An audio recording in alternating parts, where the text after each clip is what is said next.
안녕하세요. 용공불사입니다. 오늘은 그 삼신할매, 삼신할머니, 삼신의 신앙에 대해서 좀 말씀을 드릴 텐데, 우리 이제 또 연세 드신 어머니들은 많이들 알고 계실 거예요. 그렇지만 요즘도 이렇게 젊으신 분들은 또 모르니까, 또 궁금해 하시는 분들도 많고 해서, 오늘은 제가, 삼신할매, 삼신신앙의 기원, 유래에 대해서 좀 말씀을 좀 드려볼게요. 우리나라의 그 삼신신앙은 크게 이제 두 가지로 좀 이렇게 나누어서 보실 수가 있어요. 첫 번째 그 삼신신앙은 환인, 그리고 환웅, 그리고 단군왕금의 삼성을 이렇게 의미를 하는 거고, 두 번째 삼신신앙은 이렇게 옥황상제의 명을 받아서 또 이렇게 아기를 점지하고, 그리고 해상과 육아를 담당하는 흔히 우리가 알고 있는 삼신 할머니를 뜻하는 거다, 이렇게 알고 계시면 돼요. 그래서 오늘 제가 설명드릴 그 삼신의 신앙은 두 번째 제가 설명드릴 삼신 할머니의 기원과 유래에 대해서 좀 말씀을 드려볼게요. 과거에는 우리 이제 엄마들이 출산을 할 때는 죽음을 이렇게 각오하고 아기를 낳을 만큼 굉장히 열악한 상황이 많았어요. 그래서 오죽하면 출산할 때 우리 산모의 신발까지 이렇게 거꾸로 걸어놓고 거꾸로 놓고 이렇게 아이를 출산을 또 했다고도 합니다.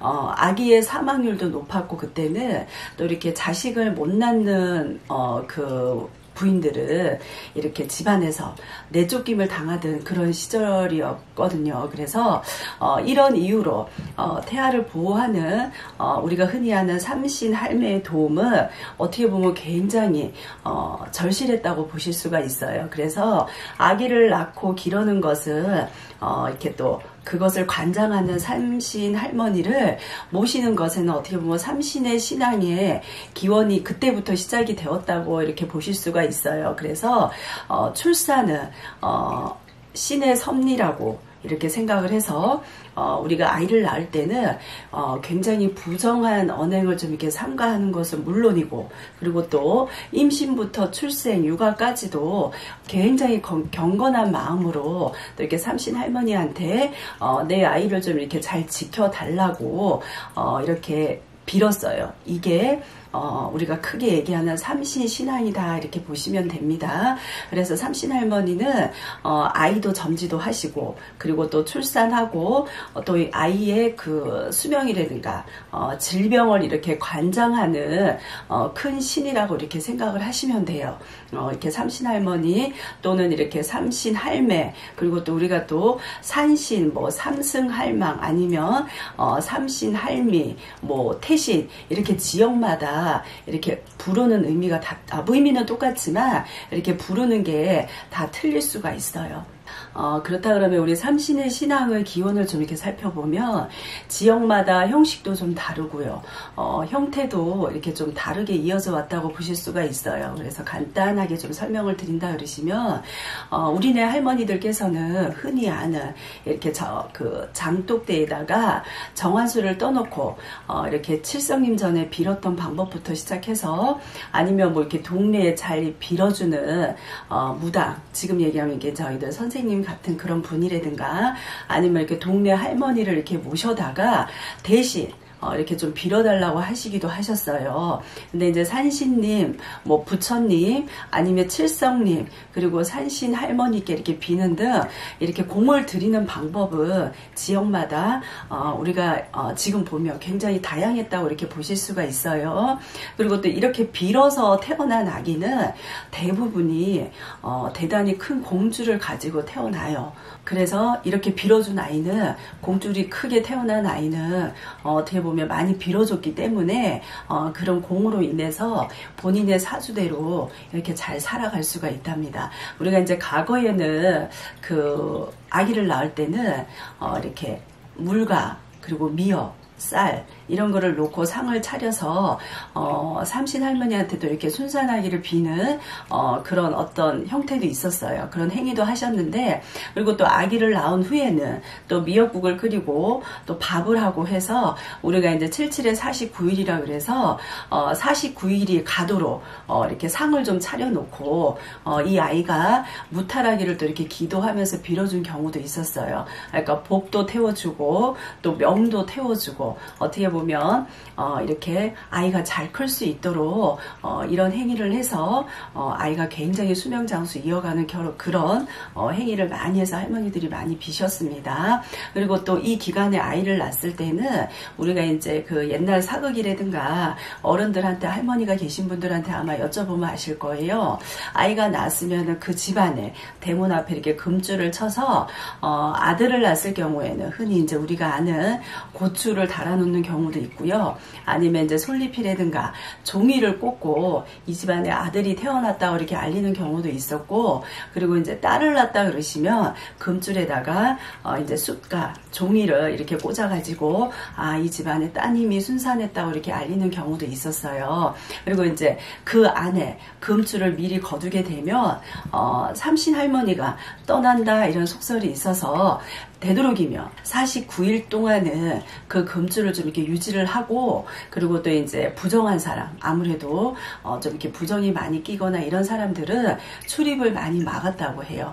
그래서 부정한 사람이란, 여기서 얘기하는 부정한 사람이라는 거는 뭐 초상을 치른 사람이라든가, 아니면 우리가 이제 먹지 말아야 되는 뭐 긴짐승, 아니면은 개고기를 먹었다는 그런 사람들은 절대로 부정이 꼈기 때문에 아이가 출산한 집에는 출입을 좀 이렇게 금했습니다. 근데 또 요즘에 현대 들어서는 우리가 이제 이런 삼신 신앙을 믿는 사람들이 어떻게 보면 좀 이렇게 많이 감소했다고도 보실 수가 있어요. 왜냐면 유교 사상은 좀 이렇게 쇠퇴를 하고, 그리고 많은 사람들이 또 이렇게 타종교에 다니기 시작하면서 이렇게 삼신 할머니 상을 차려서 이렇게 모시는 일이 어떻게 보면 좀 이렇게 많이 줄어서 보시기가 드물 수가 있어요. 그래서 그 의학이 좀 이렇게 많이 발전함에 따라서 삼신 할머니를 모시지 않아도 이제 의학의 어떤 그런 힘을 빌어서 별 탈이 없다고 생각하시는 그런 시대다, 이렇게 생각하고 계시는 분들도 다 간혹가다 많으시거든요. 어떤 시대의 흐름에 따라서 현대의 삼신 신앙은 내가 필요한 시기에만큼 어떻게 보면 공을 들여주는 형태로 바뀌어 가고 있다, 이렇게 보시면 돼요. 뭐 정상인 상황에서도 또 아기가 생기지 않을 때 우리가 아기를 점지를 이렇게 바라거나, 아니면 이렇게 타고난 사주가 뭐 이렇게 굉장히 병확하다거나, 아니면 우리 아이가 뭐 이렇게 단명사주인 단명사주거나, 아니면 이제 아기가 좀 이렇게 무탈하게 살아가도록 이렇게 명운을 좀 이렇게 빌어주는 형태로 많이 또 이렇게 바뀌었다고도 이렇게 보실 수가 있습니다. 그래서 요즘은 이렇게 아이가 안 생기거나, 아니면 또 이렇게 아이가 있어도 이렇게 집안에 불도가 센 집안은 이제 오시는 손님들을 보면 아이를 위해서 이렇게 또 많이 공을 들이는 분들도 계세요. 또 공을 드리는 만큼 어떻게 보면 굉장히 또 그 아이가 크게 또 건강하게 무탈하게 자랄 수가 있거든요. 왜냐면 신령님이 어떤 그 가피를 입어서 태어날 아기를 점지받는 것은 본인의 정성도 있어야 되고요. 그리고 또 저희한테 의뢰를 했을 때 또 이렇게 선생님들도 굉장히 정성을 들여서 이렇게 기도를 올려줘야만 우리 이제 오시는 손님들, 의뢰하시는 분도 굉장히 또 거기에 대해서 크게 또 덕을 보는 거니까요. 그래서 또 시대가 변해도 오늘날까지 우리가 이제 봤을 때 삼신 할머니를 믿는 사람들은 어떻게 보면 본인은 신심이라고, 내 신심이 변함이 없어야 굉장히 유지가 된다고 이렇게 볼 수가 있어요. 그러니까 현대사에 들어서 물론 의학도 빌려야 되지만 내가 뭔가는 삼신의 신앙을 믿고 삼신 할머니한테 뭔가 바라는 게 있다 그러시면, 또 이렇게 삼신의 유래에 대해서 요즘 젊은 층들 잘 모르고 있었다 하시면 오늘 방송 보시고 도움이 좀 많이 되셨으면 좋겠고요. 혹여라도 이 부분에 대해서 공을 드리고 싶다 하시는 분들도 뭐 의뢰를 주시면 간단하게 좀 설명을 더 해드릴 수 있으니까 문의 주시면 됩니다. 감사합니다.